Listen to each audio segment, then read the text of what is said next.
Bonjour tout le monde, j'espère que vous allez bien, j'espère que vous vous portez bien. Je vous retrouve avec cette nouvelle vidéo. Ça fait un petit moment que je n'ai pas posté, j'étais vraiment très occupée ces derniers jours. Mais voilà, je reviens et je voulais vraiment d'abord commencer cette série de vidéos que je vous ai préparées par celle-ci. Une recette qui m'est vraiment très chère, une recette d'un plat traditionnel que l'on fait très souvent chez nous. Alors ça s'appelle rfissa pour les personnes qui ne connaissent pas. Voilà, c'est son nom en arabe, c'est rfissa. C'est un plat à base de msemen, donc de crêpes marocaines feuilletées et de poulet, de lentilles, de fenugrec. En tout cas, vous allez voir vraiment tout ça en détail. C'est une recette délicieuse, un plat très convivial que l'on peut présenter comme ça, juste pour soi, en petit comité ou quand on reçoit du monde. Voilà, c'était un plat vraiment connu, très connu au Maroc et que tout le monde, généralement, apprécie énormément. Moi, en tout cas, c'est mon plat préféré. Je voulais vraiment vous partager tous les détails pour le réussir parfaitement, comme celui que j'ai préparé ici. Alors, la toute première chose avec laquelle j'ai commencé, c'est de préparer la pâte. Alors, on a le choix, soit on commence à préparer la sauce. Généralement, on commence plutôt par la sauce et puis on passe à la pâte. Comme ça, le temps que la sauce cuit, nous, on est occupé à préparer nos crêpes. Mais voilà, moi, j'ai fait dans cet ordre-là. Ici, j'ai mis 1 kg de farine et j'ai rajouté une cuillère à café de sel et je rajoute l'eau petit à petit. Alors, pour la quantité d'eau, j'ai utilisé pratiquement 700 millilitres. Évidemment, ça dépend du type de farine, ça dépend de beaucoup de choses. Donc, je vous donne cette indication. Mais voilà, il faut rajouter l'eau petit à petit et vérifier la consistance de la pâte. C'est une pâte qui ne doit pas être trop molle. Elle doit vraiment très bien se tenir et elle doit même être un peu dure au départ. Et ensuite, on la malaxe très bien. Il faut vraiment beaucoup la pétrir. Regardez ici, voilà, j'ai obtenu une pâte assez compacte, assez dure. Et voilà, je vais la laisser vraiment bien se pétrir. J'ai rajouté encore un petit peu d'eau. Donc c'est vraiment à l'œil. Et après, on apprend aussi, à force de faire et de cuisiner, on apprend à avoir le bon œil pour ces recettes. Voilà, ici, ma pâte commence à se détendre tout doucement. Vous voyez, elle ne colle pas aux mains. Et maintenant, je vais vraiment la laisser se pétrir plusieurs minutes. Si vous n'avez pas de robot, vous pouvez le faire à la main. Voilà, ici ma pâte, je l'avais laissée reposer. Alors je vous ai donné l'indication d'1 kg de farine. Alors en vérité, j'ai fait 2 kg de farine parce que moi j'ai vraiment fait un très grand plat. J'avais des invités ce jour-là. Donc moi je vous donne les infos pour 1 kg de farine. Et ici au niveau de la sauce, je vous donnerai aussi donc les informations pour de plus petites quantités. Alors ici, j'ai plus ou moins 4 gros oignons rouges que j'ai finement ciselés. Je les ai laissés revenir un peu et j'ai rajouté mes petits coquelets. Alors on peut mettre juste du poulet, on peut mettre du poulet coupé en morceaux, c'est comme on veut. Moi j'ai utilisé des petits coquelets ici. J'ai mis ici 3/4 de mon bol de lentilles. Si vous avez un poulet, vous mettez juste la moitié du bol et du fenugrec. Évidemment le fenugrec c'est fort, donc on le met en fonction des goûts de chacun. Si c'est pour la petite quantité d'un seul poulet, une cuillère à soupe sera suffisante.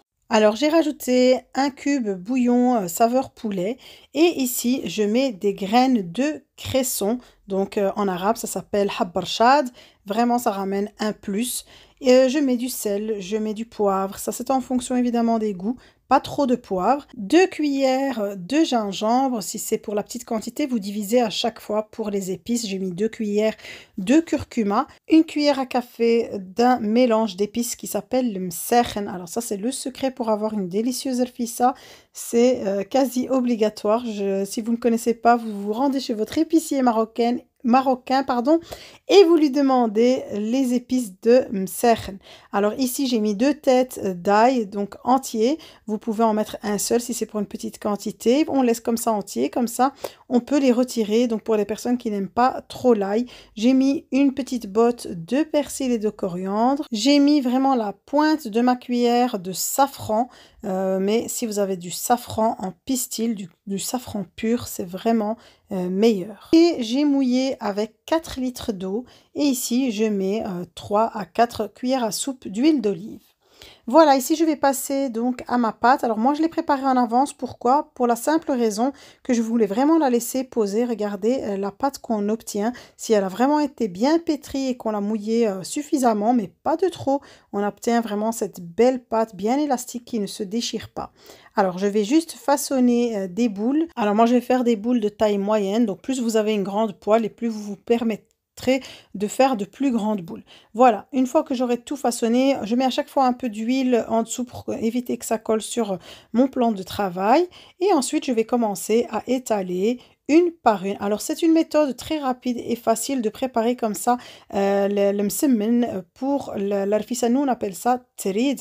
Donc, c'est vraiment de faire les crêpes comme ça, une à une, et de les cuire directement sans les plier. Ça, on gagne énormément de temps et comme ça, on obtient vraiment des pâtes vraiment très très fines. Alors, vous voyez, j'ai commencé à cuire la première de chaque côté et ensuite, en fait, je vais juste rajouter à chaque fois une pâte par-dessus. Dès que j'ai un côté qui est bien cuit, je le retourne et je vais disposer de nouveau une autre par-dessus et on va continuer comme ça ainsi de suite, vraiment jusqu'à obtenir un grand paquet, je vais dire, de crêpes. Donc voilà, c'est une méthode que je trouve très très simple et rapide. Comme je vous l'ai dit, on évite de rester à plier et là voilà, il suffit de cuire d'un côté ensuite de l'autre et de tourner, de poser la nouvelle pâte dessus et de tourner. Voilà, une fois que vous voyez que c'est vraiment trop lourd pour vous et que ça commence à devenir un peu pénible pour les retourner, vous retirez tout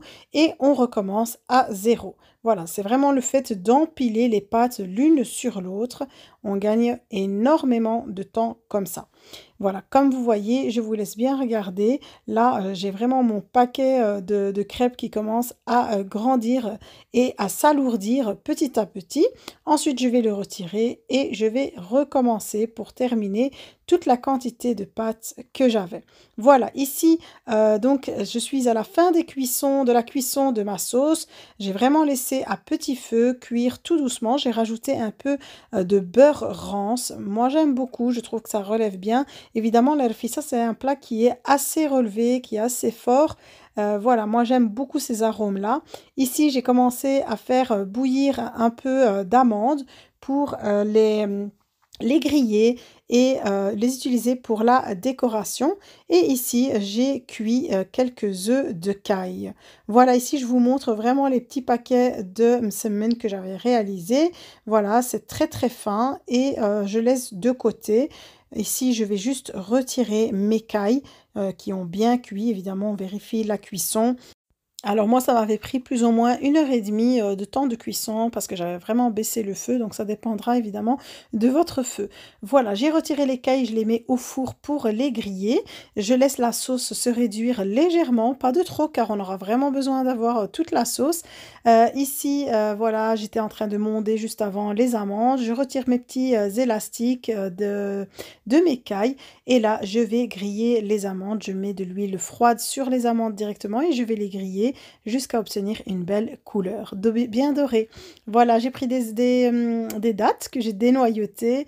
J'ai mis mes petites amandes dessus, ça c'est juste pour la déco. Et ici, je vous montre, voilà, mes petites crêpes que je vais découper en petits morceaux. Alors on peut les rouler sur elles-mêmes et couper au ciseau pour faire des genres de sortes de tagliatelles, mais moi j'aime vraiment le faire à l'ancienne. Vraiment, c'est un plat traditionnel, donc je trouve qu'il doit garder toute son authenticité et voilà, le préparer comme on le préparait d'antan. Ici, je coupe voilà, à la main, grossièrement, des morceaux, vous voyez, plus ou moins la taille voilà, d'une bouchée. Et je vais faire ça avec toutes mes crêpes.